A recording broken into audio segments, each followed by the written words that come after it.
Hello friends, good morning. Welcome to my YouTube channel math guide by Manoj Kumar. आज 11 फरवरी 2021 का shift 2 में जो question पूछा गया है एनटीपीसी के एग्जाम में, तो उसका एनालिसिस करेंगे। एडवांस मैथ से बहुत ही अच्छे अच्छे क्वेश्चन पूछे जा रहे हैं। इक्वेशन ऑफ सर्किल से बहुत ही अच्छा क्वेश्चन पूछा गया था और त्रिकोणमिति वाला क्वेश्चन पहले कर रहे हैं। देखिए, इनवर्स ट्रिगो का हम स्पेशल एक वीडियो करेंगे। मेरा एडवांस मैथ पूरा कंप्लीट है। हमने आईआईटी एडवांस लेवल का भी सभी बनाया हुआ है क्वेश्चन, तो इक्वेशन ऑफ सर्किल का स्पेशल वीडियो दे देंगे और इनवर्स ट्रिगो से भी क्वेश्चन पूछ रहा है तो उसका भी स्पेशल मतलब पूरा कंप्लीट चैप्टर करा देते हैं तुरंत। तो देखिए क्वेश्चन नंबर फर्स्ट है sine cos inverse 3/5 plus cos tan inverse 5/12, इसका मान निकालना है। तो आपको ये रूल पता होना चाहिए इस प्रकार से कि साइन और ब्रैकेट में अगर जो साइन इनवर्स x है तो इसका मान क्या होता है x। इसी प्रकार से कॉस है और ब्रैकेट में कॉस इनवर्स x है तो इसका मान होगा x। यहाँ पर उसी प्रकार से tan है और ब्रैकेट में tan इनवर्स x है तो इसका मान होगा x।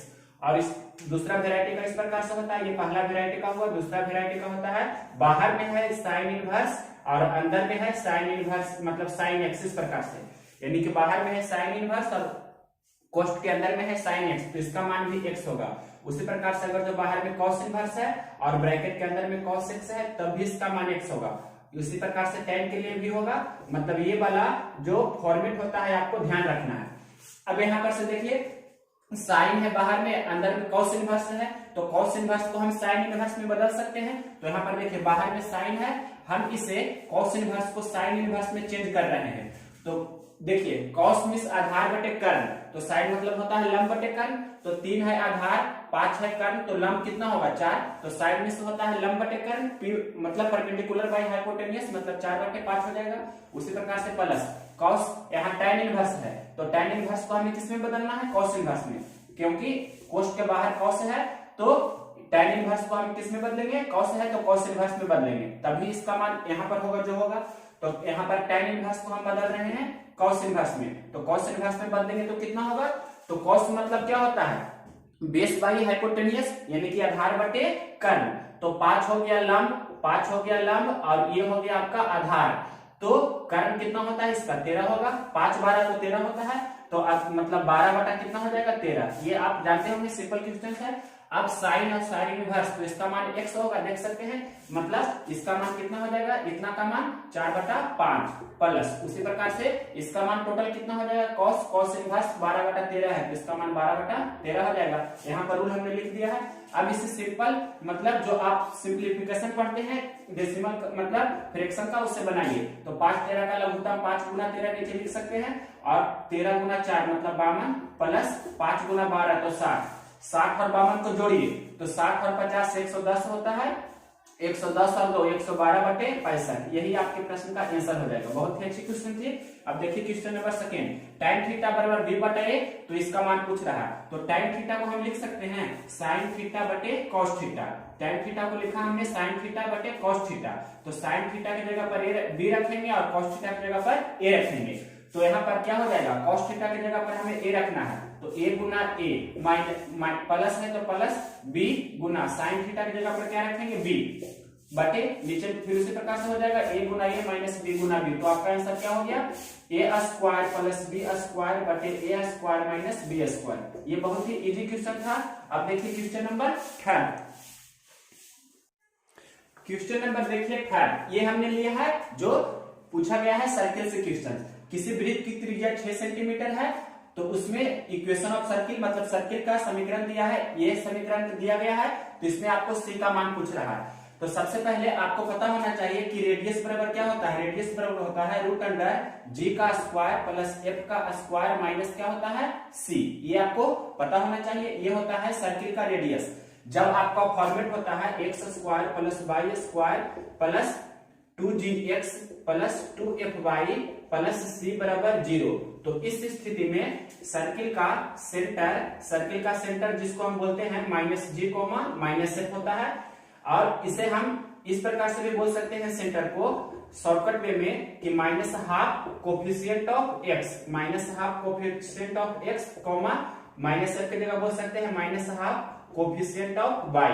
मतलब ये भी आपको ध्यान रखना है। Minus half coefficient of X और minus half coefficient of Y, मतलब एक्स का गुणांक गुना -1/2, वाई का गुणांक गुना -1/2। और जनरल फॉर्म स्टैंडर्ड इक्वेशन होता है, स्टैंडर्ड इक्वेशन ऑफ सर्किल क्या होता है वो भी पता रहना चाहिए। x माइनस 0 का स्क्वायर, मतलब डायरेक्ट लिख सकते हैं x का स्क्वायर प्लस y का स्क्वायर बराबर r स्क्वायर। अगर जो सर्किल का सेंटर हम h के मान लेते हैं, सर्किल को सेंटर को हम अगर जो h और k लेते हैं तो इसका फॉर्मेट होता है x माइनस h का square plus y minus k का स्क्वायर बराबर r स्क्वायर। तो r होता है वृत्त का त्रिज्या और h और k क्या होता है सर्किल ऑफ, मतलब सेंटर ऑफ सर्किल। यहाँ पर सर्किल का सेंटर क्या हो जाता है 0 0, मतलब इस स्थिति में सेंटर क्या हो जाता है, वृत्त का जो केंद्र होता है इस स्थिति में 0 होता है। जब ये स्टैंडर्ड इक्वेशन रहता है x square plus y square बराबर r स्क्वायर, तो सेंटर 0 0 होता है। इसमें आप रखकर देख सकते हैं 0 0, तो ये वाला रिजल्ट आ जाएगा। तो ये इतना आपको फॉर्मेट होता है, ध्यान रखना है। अब इसे बनाने का सबसे बेस्ट अप्रोच क्या है, जो देखिए सबसे पहले r आपको निकालना है, तो r कितना दिया है 6, c निकालना है तो r 6 दिया है, 6 लिख दिया हमने। अब देखिए सेंटर निकालना है, तो सबसे पहले g का मान कितना होगा जो निकाल लीजिए यहाँ पर। तो शॉर्ट वे में कैसे निकालेंगे, हमने आपको बताया है minus half Guna coefficient of x, मतलब जो भी दिया रहेगा ना x का गुणांक, जैसे -6 है तो उसका आधा करेंगे तो -3 होगा, और माइनस मतलब माइनस माइनस प्लस हो जाएगा यानी कि +3। उसी प्रकार से f निकालेंगे तो y का कोफिशिएंट क्या है +8, तो +8 का आधा कितना होगा, +8 का आधा होगा +4, लेकिन प्लस है तो माइनस हो जाएगा 4। तो इस प्रकार से gf निकल गया। तो रूट अंडर g का स्क्वायर, कहने का मतलब 3 का स्क्वायर, तो कितना हो जाएगा 9, f का स्क्वायर मतलब -4 का स्क्वायर 16 और माइनस c। ये आपको हल करना है, दोनों तरफ फिर स्क्वायर कर देंगे तो रूट कैंसिल हो जाएगा आपका। अब देखिए इधर 36 हो गया, 36 बराबर 16 9 25 -6, तो मतलब 36 में से हम 25 घटा देंगे तो c का मान चला आएगा कितना 11, या c का मान कितना हो जाएगा, यहाँ पर आपको c का मान निकालना है। तो c किस प्रकार से निकलेगा, 36 में से आप -c को इस तरफ ले लाते हैं, -c को इस तरफ ले लाएंगे और 25 प्लस 36 को इस तरफ लाएंगे तो 25 माइनस 36 यानी कि -11 होगा। c का मान कितना होगा -11। तो इस इक्वेशन सर्किल का इक्वेशन में c का मान कितना होगा -11, आपके प्रश्न का आंसर होगा। तो आपको हमने यहाँ पर मेन रूप से इतना ही बताया है कि सेंटर निकालने के लिए x कैसे निकालते हैं, मतलब सेंटर निकालते हैं तो x का गुणांक को आधा करते हैं, माइनस है तो प्लस हो जाएगा और प्लस है तो माइनस हो जाएगा, बस इतना ही। और r बराबर root under G square plus F square minus c, ये आपको ध्यान रखना है। रेडियस ऑफ, ये जनरल इक्वेशन ऑफ सर्किल होता है, ये वाला होता है क्या general equation of circle, general form होता है ये वाला सर्किल का, ये भी आपको ध्यान रखना है। इसी से कंपेयर करके भी आप देख सकते हैं, मतलब 2gx के जगह पर आप -6x लीजिए और 2fy की जगह पर 8y लिखिए, तब भी आपका g का मान +3 आएगा, f का मान -4 आएगा। तो उतना क्या करेंगे, डायरेक्ट आपको करना है कि x का जो गुणांक रहेगा उसका आधा कर देंगे और साइन चिन्ह को चेंज कर देंगे। जैसे x का गुणांक -6 था तो उसे हमने -3 किया, मतलब +3 हो गया। y का गुणांक 8 है तो 8 का आधा 4 हुआ और प्लस में है तो -4 हो गया, बस अब यहाँ पर इसमें रख दिए, आपका मान आ गया। देखिए नेक्स्ट क्वेश्चन नंबर देखिए 4। ये है दो बिंदु का नियामक कोऑर्डिनेट दिया गया है, इसका डिस्टेंस कितना होगा जो आपसे पूछ रहा है। तो सेक्शन फार्मूला दूरी सूत्र लगा देंगे। जैसे इसे हम अगर जो x1 y1 मानते हैं और इसे x2 और y2 मानते हैं तो डिस्टेंस बराबर फार्मूला आप जानते होंगे क्या होता है, root under x2 minus x1 का whole square plus y2 minus y1 का होल स्क्वायर, इसका यूज करेंगे। तो देखिए ध्यान से, यहाँ पर x2 माइनस x1 यानी कि x2 क्या है, ये है 0 माइनस a, तो 0 माइनस कितना होगा a cos अल्फा का होल स्क्वायर प्लस उसके बाद y2 माइनस y1 मतलब a sin अल्फा माइनस ये 0 का स्क्वायर। तो यहाँ से देख रहे हैं क्लियरली दिख रहा है आपको प्रश्न में कि 0 में से a minus a cos alpha जाएगा तो माइनस में होगा और माइनस का स्क्वायर प्लस हो जाएगा, यानी कि रूट अंडर क्या हो जाएगा a square cos square alpha plus ये क्या हो जाएगा a square sin square alpha. अब यहाँ पर से a स्क्वायर हम कॉमन ले लेंगे, तो a स्क्वायर हम कॉमन ले लेंगे तो ब्रैकेट में हो जाएगा sin square alpha plus cos square alpha. अब sin square alpha plus cos square alpha का मान 1 होगा, क्यों होगा, क्योंकि sin square theta plus cos square theta 1 होता है। तो रूट अंडर ए स्क्वायर गुना 1 और मतलब ए स्क्वायर हो गया और ए स्क्वायर का मान कितना होगा 1 होगा, मतलब स्क्वायर से रूट कैंसिल हो जाएगा, तो इसका आंसर आपका ए हो जाएगा। क्वेश्चन नंबर देखिए, अब ये 5, ये आपका दो संख्याओं का मतलब पहली संख्या है 10 टू द पावर 12 और दूसरी संख्या आपको निकालना है, एचसीएफ दिया है, एलसीएम दिया है। तो आप जानते हैं एलसीएम गुना एचसीएफ बराबर प्रोडक्ट ऑफ नंबर्स, मतलब पहली संख्या गुना दूसरी संख्या बराबर दोनों संख्याओं का लसागु गुना मासा। तो लसा दिया है 10 पे पावर 12 गुना 7 पे पावर 3 और मासा के प्रश्न में कितना दिया है, मासा दिया है 10 पे पावर 8, मासा ये दिया गया है और पहली संख्या दिया है 10 पे पावर 12, तो दूसरी संख्या कितना होगा जो पूछ रहा है। तो 10 पे पावर 12 से 10 पे पावर 12 कैंसिल कर सकते हैं, तो दूसरी संख्या कितना चला आया 7 पे पावर 3 गुना 10 पे पावर 8, यही आपका आंसर हो जाएगा। या गुना भी कर सकते हैं, तो 7 पे पावर 3 कितना होता है 343 और 10 पे पावर 8 मतलब यहाँ इस पर कितना जीरो होगा 8 जीरो हो जाएगा, 3 3 6 2 8। इस प्रकार से भी कर सकते हैं या ऑप्शन में इतना ही रहना चाहिए। अब क्वेश्चन नंबर देखिए 6, ये सिंपल है तो बहुत इजी क्वेश्चन है। तो पहले माइनस को जोड़ देंगे, 4 और 3 कितना हो जाएगा 7, तो 6 में से 7 जाएगा, 6 माइनस 7 तो इसका मान हो जाएगा -1 और माइनस माइनस ये क्या हो जाएगा प्लस, मतलब 8 प्लस 1 तो इसका मान फिर हो गया 9। अब 18 माइनस 9 तो 18 माइनस 9 कितना हो जाएगा 9, यानी कि इस प्रश्न का आंसर 9 हो जाएगा। इजी क्वेश्चन था।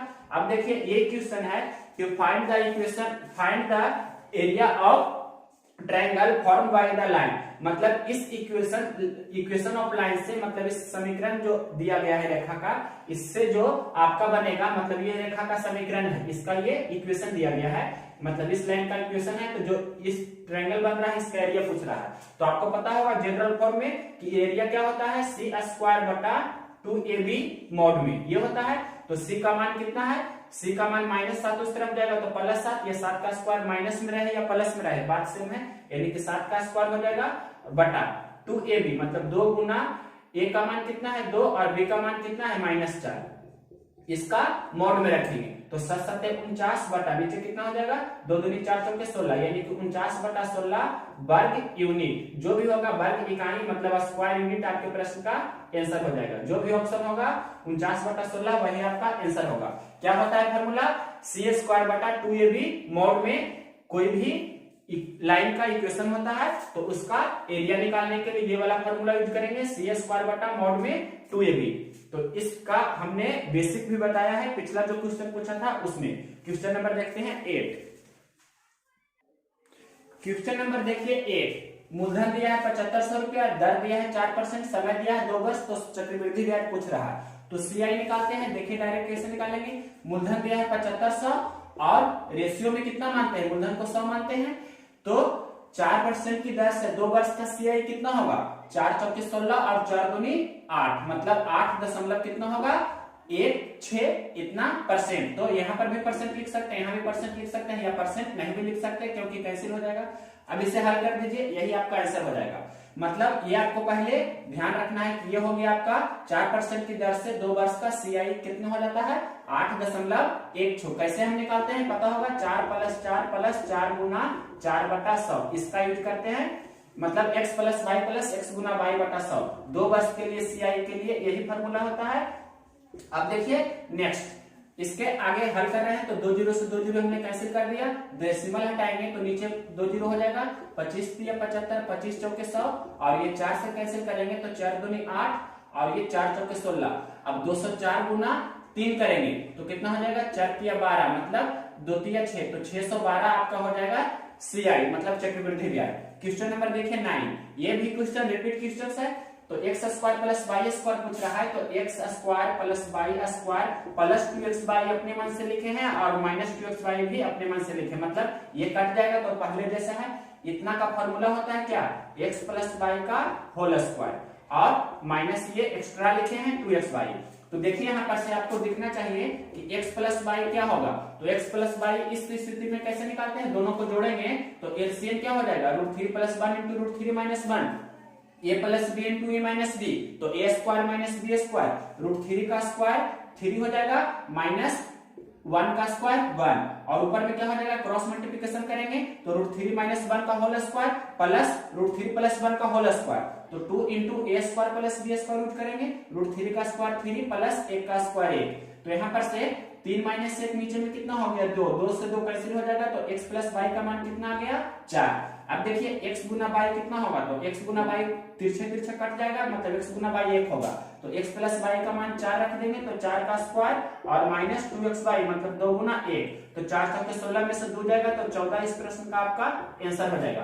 क्वेश्चन नंबर ये 9 था। देखिए क्वेश्चन नंबर 10 नंबर क्वेश्चन है कि 500 से 700 के बीच 11 से विभाजित होने वाली टोटल कितनी संख्याएं हैं। तो 500 है और 700 है, 500 है और 700 है, इतना के बीच 11 से कटने वाली टोटल कितनी संख्या है। तो 11 से इसमें भी भाग देंगे और इसमें भी देंगे, तो इसमें जितना बार लगेगा उससे एक बार ज्यादा लगाते हैं, तो लगाइए, मतलब 11 चौक 44, 11 चौक 44, 50 में से 44 घटेगा तो 6 होगा, 6 पर 0 मतलब 60, तो 11 पचे 55 लग रहा है, तो 5 बार लग रहा है तो एक बढ़ाकर लगाएंगे, मतलब 6 बार लगाते हैं मतलब 46। अब यहाँ पर लगाएंगे, यहाँ पर जितना बार लगेगा उतना बार ही लगाएंगे, तो 11 छक 66 और 4 और 0, तो 11 तिया 33, इतना ही होगा, मतलब 40 हुआ, तो 11 तिया 33 लगेगा। अब फार्मूला क्या होता है आपको पता होगा, लास्ट माइनस फर्स्ट प्लस 1, ये आपका होता है फार्मूला। तो लास्ट कितना है 63 माइनस फर्स्ट कितना है 46 प्लस 1, तो 63 है कितना हो जाएगा 64, 64 में से 46 घटा दीजिए, तो 14 में से 6 जाएगा तो 8 और 5 में से 4 जाएगा तो 1, मतलब टोटल 18 ऐसा टर्म है 500 और 700 के बीच जो 11 से डिविजिबल है। ये क्वेश्चन नंबर आपका था 10। अब देखिए क्वेश्चन नंबर 11। क्वेश्चन नंबर 11 बोल रहा है किसी पिता और पुत्र की आयु 3:1 है, मतलब कोई भी पिता है और उसके पुत्र है, मतलब पिता है और पुत्र है, तो दोनों की वर्तमान आयु कितना दिया है, वर्तमान आयु को 0 से लिखते हैं, 3:1 है। और आगे प्रश्न में लिखा है 13 वर्ष बाद यह 2:1 हो जाता है, 13 वर्ष बाद कितना हो जाता है 2:1।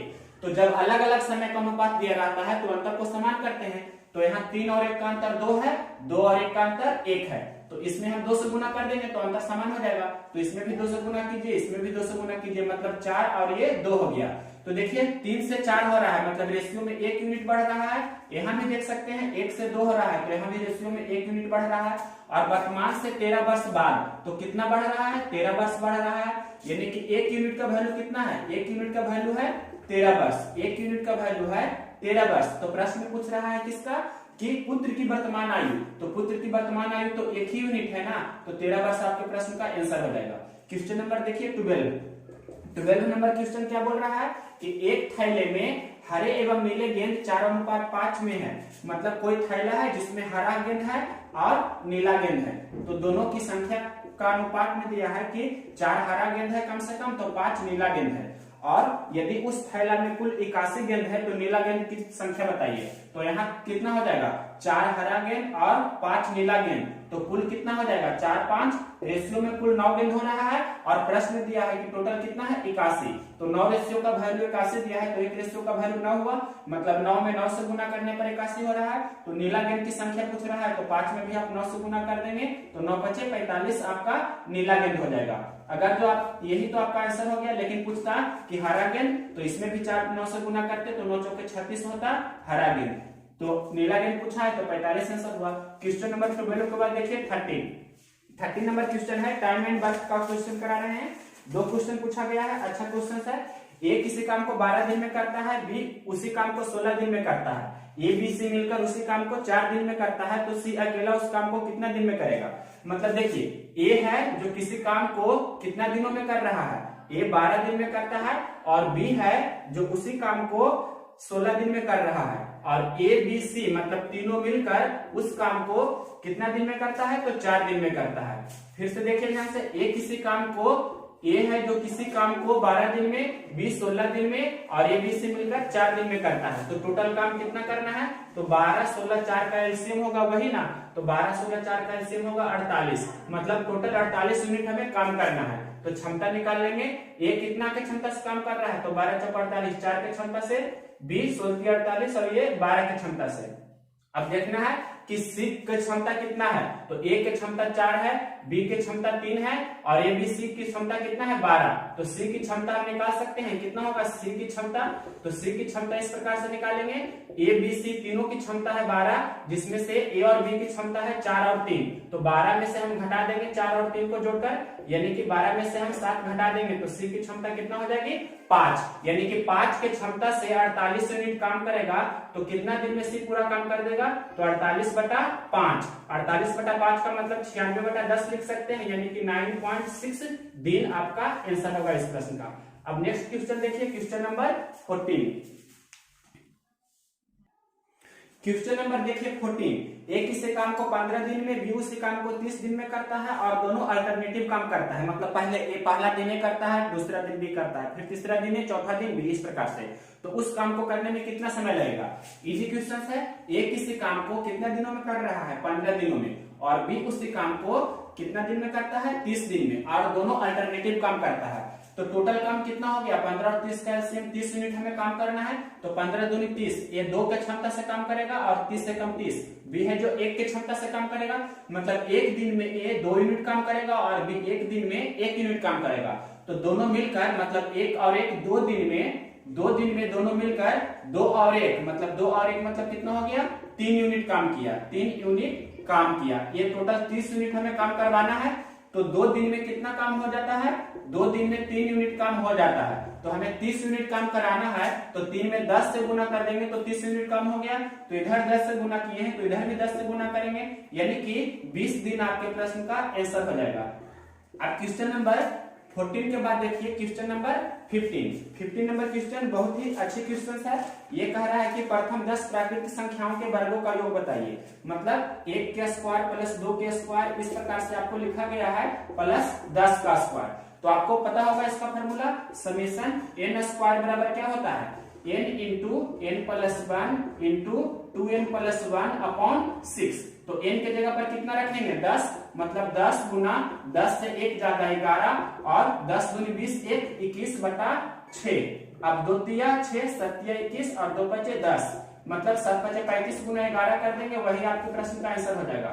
तो 5 5 3 8, तो 385 आपके प्रश्न का आंसर हो जाएगा। प्रथम 10 प्राकृतिक संख्याओं के वर्गों का योगफल कितना होगा, ये पूछ रहा था आपके प्रश्न में, तो कितना आ गया 385। नेक्स्ट क्वेश्चन देखिए, क्वेश्चन नंबर आपका 15 के बाद 16 नंबर क्वेश्चन है। 4 सेंटीमीटर त्रिज्या वाले वृत्त में रखे जा सकने वाले बड़े से बड़े वर्ग का क्षेत्रफल बताइए। जैसे ये कोई क्या है वर्ग है, तो ये वर्ग है, जो सबसे पहले सर्किल पार देते हैं, मतलब ये कोई सर्किल है, इस सर्किल का आपको सेंटर ये है और इसमें बड़ा से बड़ा वर्ग रखा जाना है, तो ये आपका हो गया एक तरह से स्क्वायर। तो इस स्क्वायर का मतलब ये हो गया, स्क्वायर के लिए भी सेंटर और सर्किल के लिए भी सेंटर है। तो सर्किल का आपको दिया गया है, रेडियस कितना दिया है कि 4 सेंटीमीटर है, ये आर है जो 4 सेंटीमीटर है, तो हम इसे यहाँ पर से मिला देंगे तो ये आपका डायमीटर हो जाएगा, ये भी 4 सेंटीमीटर हो जाएगा, यानी कि जो व्यास हुआ सर्किल का यानी कि डायमीटर वो कितना है 4 + 4, यानी कि बोल सकते हैं कि 8 सेंटीमीटर हो गया। तो आपको पता होगा ये एक तरह से क्या हो गया, वर्ग का विकर्ण हो गया, व्यास हुआ वही क्या हो गया विकर्ण भी हो गया, मतलब डायगोनल भी हो गया।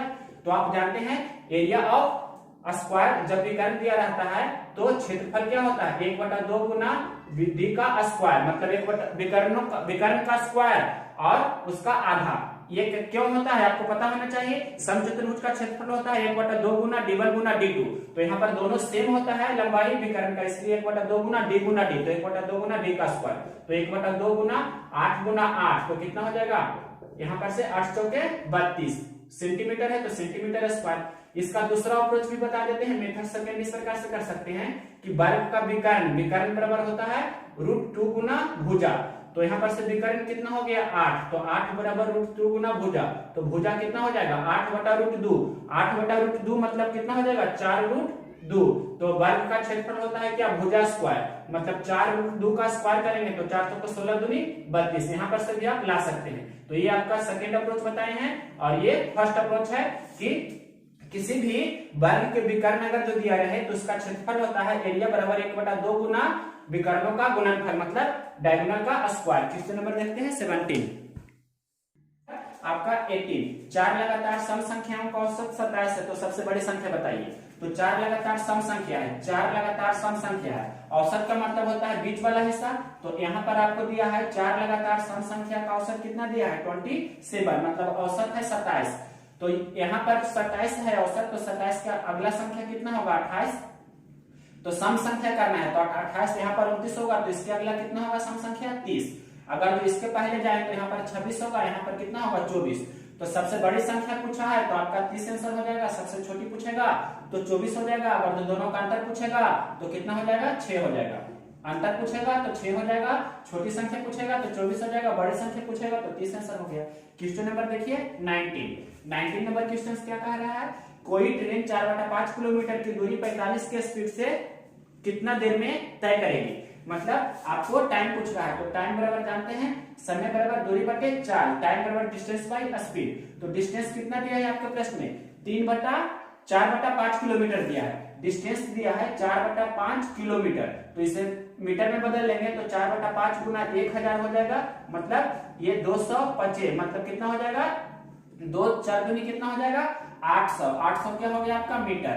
और टाइम कितना दिया है, टाइम मतलब स्पीड कितना दिया है, स्पीड आपके प्रश्न में दिया है 45 किलोमीटर प्रति घंटा। स्पीड दिया है 45 किलोमीटर प्रति घंटा।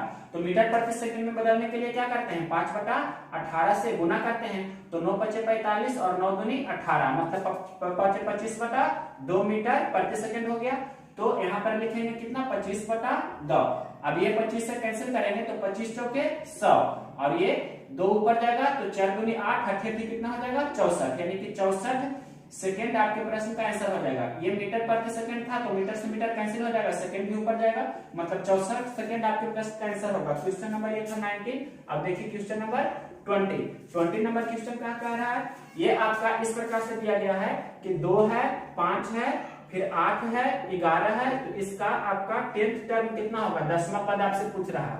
तो इजी क्वेश्चन है, इसमें भी आपको कलम लगाने की जरूरत नहीं है, मौखिक बना सकते हैं, लेकिन बता रहे हैं। तो देखिए प्रथम पद a का मान 2 है, कितना कितना का गैपिंग है 3 का गैपिंग है, मतलब d निकालते हैं दूसरा माइनस पहला करके, तो 5 - 2 मतलब 3 है, या 8 - 5 तब भी 3 है, 11 - 8 तब भी 3 है। 10वां पद पूछ रहा है, 10वां पद पूछ रहा है, तो 10वां पद को हम कैसे लिखते हैं, 10वां पद को लिखेंगे a + 9d, और a का मान कितना है 2, 9d मतलब 9 × 3, तो 2 + 9 = 27, यानी कि आपका आंसर कितना हो जाएगा 29। नेक्स्ट क्वेश्चन देखिए, क्वेश्चन नंबर आपका ये हो गया 20। अब देखते हैं 21। क्वेश्चन नंबर 21 आपको सिंपलीफिकेशन करना है, इसका मान निकालना है कितना होगा जो। तो देखिए ये कितना है 3 और 1 कितना हो जाएगा, ये यहाँ पर 4/3, तो ऊपर जाएगा तो कितना हो जाएगा ये 4/3 हो गया, तो 3/4 होगा ये। और यहाँ पर देखिए ये कितना 2 1 3/2, तो ये 2/3 हो जाएगा। अब इसे हल कर लीजिए तो ये सेम हो जाएगा 12, और ये 3 3 9 प्लस 4 दूनी 8, मतलब कितना हो जाएगा 17/12 आपके प्रश्न का आंसर हो जाएगा। क्वेश्चन नंबर ये था 21। अब देखिए क्वेश्चन नंबर 22। वह कौन सी सबसे बड़ी संख्या है जिसके द्वारा 38, 45 और 52 को भाग देने पर क्रमशः 2, 3 और 4 शेषफल बचे।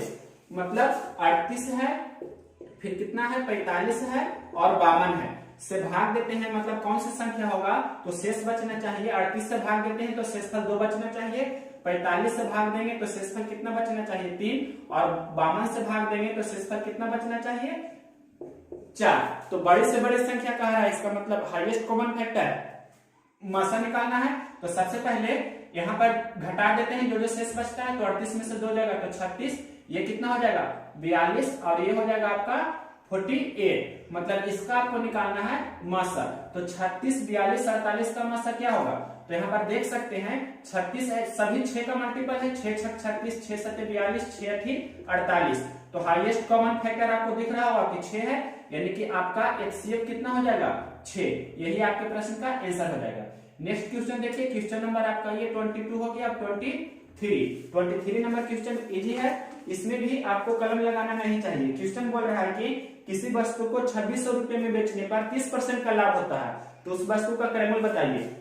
मतलब क्रयमूल पूछ रहा है, कितना वस्तु को बेच रहा है, 2600 रुपए में बेच रहे हैं, तो कितना % का लाभ हो रहा है 30% का लाभ हो रहा है। तो 30% का लाभ मतलब 130/100, तो क्या करेंगे 100/130, या ऐसे भी कर सकते हैं सिंपल वे में कि कितना 30% का लाभ हो रहा है तो 130% का वैल्यू आपके प्रश्न में कितना दिया है, कितना दिया है 2600 रुपया। 130% का वैल्यू 2600 रुपया दिया है तो 1% का वैल्यू कितना होगा, तो 2600 बटा कितना होगा 130।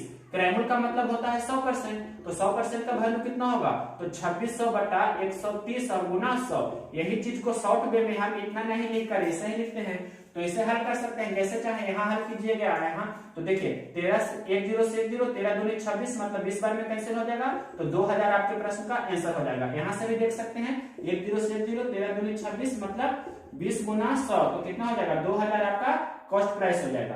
क्वेश्चन नंबर था 23। अब देखिए क्वेश्चन नंबर ये था 23 नंबर। देखते हैं 24 नंबर क्वेश्चन कह रहा है कि किसी वस्तु को 1200 रुपये में खरीदते हैं और 300 रुपये उसको रिपेयरिंग में देते हैं खर्च और 2000 रुपये में बेच देते हैं तो कितना % लाभ होगा। तो देखिए कॉस्ट प्राइस कितना हो जाएगा, 1200 रुपये में खरीदते हैं और 300 रुपया मरम्मत में खर्च करते हैं रिपेयरिंग में, तो 300 रुपया कॉस्ट प्राइस में ही जुटेगा। और सेलिंग प्राइस कितना दिया है, मतलब कितना बेच रहे हैं 2000 रुपया में बेच रहे हैं, तो यहाँ पर से कॉस्ट प्राइस पहले कितना होगा 12 3 1500 हो गया कॉस्ट प्राइस और सेलिंग प्राइस हो गया 2000। तो रेशियो निकाल लीजिए, 2 0 से 2 0 कैंसिल कर देंगे, 5 या 15 5 के 20 मतलब 3 रुपये में खरीद रहे हैं 4 रुपये में बेच रहे हैं तो 1 रुपया का प्रॉफिट हो रहा है कितना पर 3 पर गुना 100। 1/3 का मतलब कितना होता है 33.1/3% लाभ बोल सकते हैं या डेसिमल में कहेंगे तो 33.33% लाभ होगा। क्वेश्चन नंबर 25 देखिए, क्वेश्चन नंबर देखिए 25।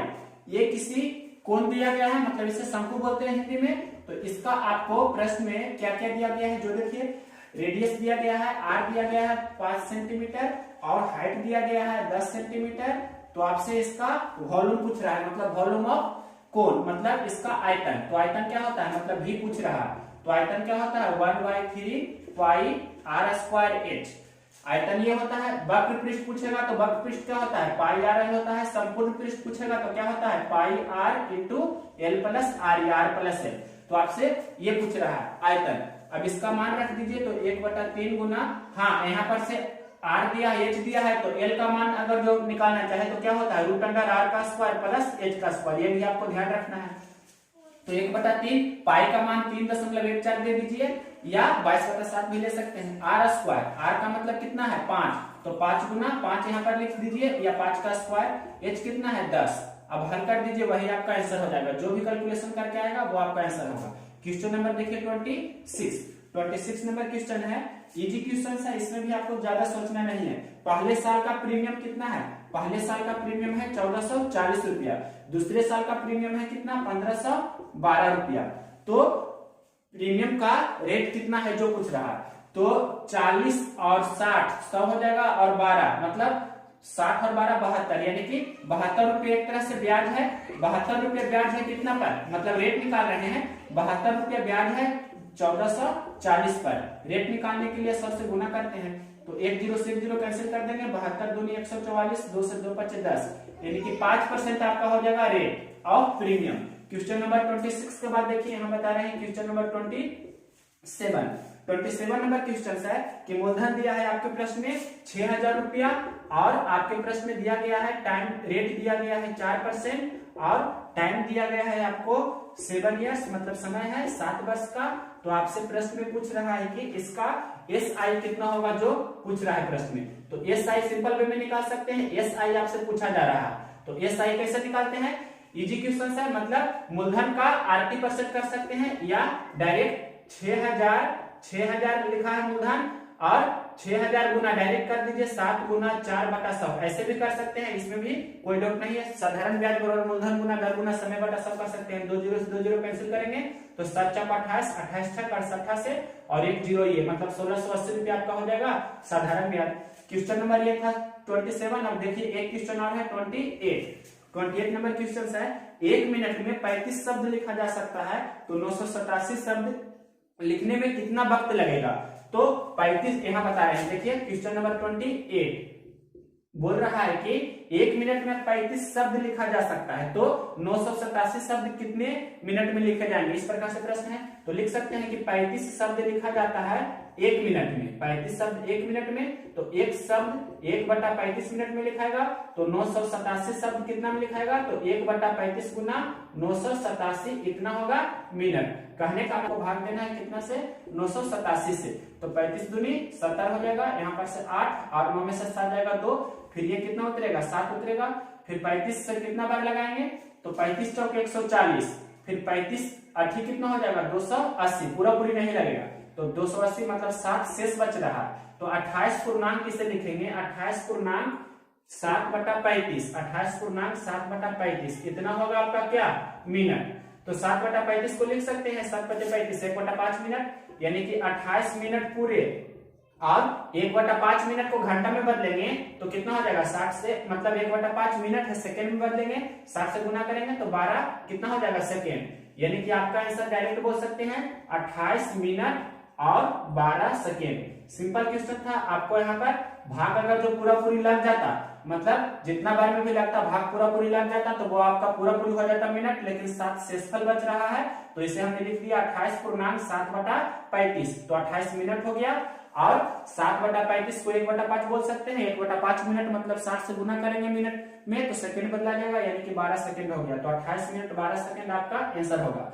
35 शब्द 1 मिनट में लिखेंगे, तो 987 शब्द 28 मिनट 12 सेकंड में लिखेंगे। तो जितना भी क्वेश्चन था पूरा हमने कंप्लीट किया है। अगर यह वीडियो पसंद है तो इसे लाइक करें और शेयर करें। नेक्स्ट वीडियो होगा जो 12 फरवरी 2021 का शिफ्ट 1 में जो एग्जाम में पूछा जाएगा उसका एनालिसिस करेंगे, और पीछे जो भी बचा हुआ है उसका भी पूरा करेंगे।